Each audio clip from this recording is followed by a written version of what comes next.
India के वैदिक शास्त्र में हवा में उड़ने वाली कई मशीन्स का जिक्र है जिन्हें विमान कहा जाता है। वैसे तो इन विमानों का कोई अंश अभी मौजूद नहीं है, पर इनका जिक्र हमारे प्राचीन ग्रंथों में कई बार हुआ है। कई महाकाव्य जैसे रामायण, महाभारत में इन विमानों का युद्ध के लिए इस्तेमाल भी बताया गया है। 1975 में स्वामी दयानंद सरस्वती जी ने ऋग्वेद का अध्ययन करने के बाद कहा कि ये विमान वाकई में प्राचीन भारत में मौजूद थे।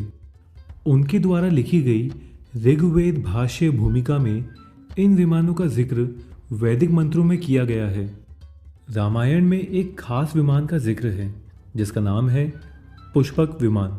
ये विमान वैसे तो कुबेर का था, लेकिन उनके भाई रावण ने उनसे ये विमान हथिया लिया था। पुष्पक विमान महान आर्किटेक्ट विश्वकर्मा ने ब्रह्मा जी के आदेश पर बनाया था। ये विमान इतना विशाल था कि ये लगभग एक पूरे शहर जितना बड़ा था। अब सवाल ये बनता है कि पुष्पक विमान और उस जैसे कई प्राचीन विमान कैसे काम करते थे? क्या उस समय कोई खास विज्ञान मौजूद था?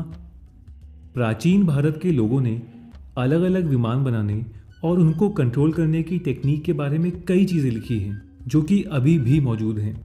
इनमें खास तौर पर 4 विमानों के बारे में बताया गया है: शकुन विमान, सुंदर विमान, रुक्मा विमान और त्रिपुरा विमान। संस्कृत के कुछ ऐसे दस्तावेज मौजूद हैं जो कि ये बताते हैं कि विमान कैसे बनाए जाए।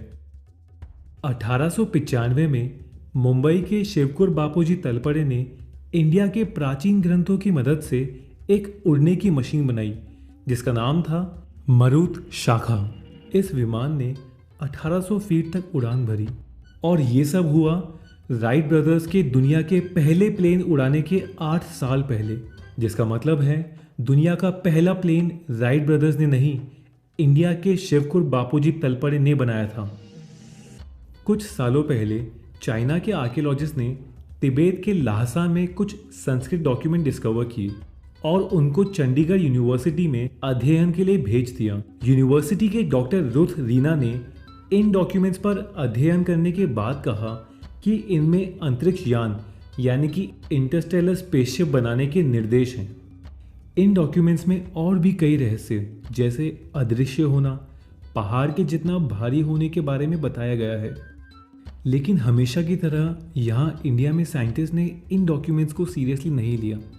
लेकिन जब चाइना ने अनाउंस किया कि वो अपने स्पेस प्रोग्राम में ये जानकारी यूज़ लेंगे, तब इसकी अहमियत यहाँ बढ़ने लगी। 1875 में इंडिया के एक मंदिर से प्राचीन ग्रंथ मिले जिनका नाम था वैमानिक शास्त्र, जो कि ऋषि भारद्वाज ने लिखे थे। वैमानिक शास्त्र में इंडिया के प्राचीन विमानों के बारे में जानकारी थी। उनमें इन अद्भुत मशीन्स को बनाने की जानकारी थी और तो और कई रहस्य थे, जैसे कि इन मशीन्स को इनविजिबल कैसे किया जाए।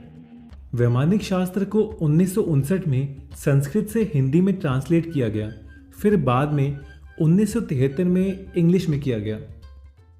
वैमानिक शास्त्र में विमानों की तस्वीरों के साथ साथ 8 अध्याय यानी कि 8 चैप्टर्स हैं। इसमें 3 तरह के विमानों के बारे में बताया गया है, जिसमें ऐसे उपकरण हैं जो कभी आग नहीं पकड़ेंगे और कभी टूटेंगे नहीं। वैमानिक शास्त्र में विमान के 31 जरूरी पुर्जे और 16 पदार्थों के बारे में बताया गया है।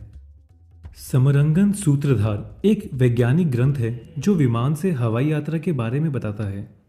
इस ग्रंथ में 230 श्लोक हैं जो उड़ान की जानकारी देते हैं। ये उड़ान के हर संभव पहलू की जानकारी देते हैं। इंडिया के मैसूर की इंटरनेशनल अकेडमी ऑफ संस्कृत ने इन प्राचीन ग्रंथों का अध्ययन किया और इससे जो भी जानकारी मिली उसको एक बुक में पब्लिश किया।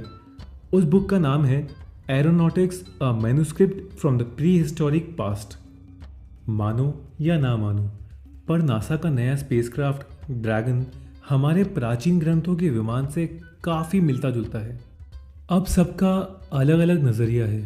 या तो ये विमान और उसकी बातें सब पुराने ज़माने के लोगों की कल्पना है, या फिर कोई ऐसी टेक्नोलॉजी है जो कि आज के ज़माने से भी बहुत एडवांस है।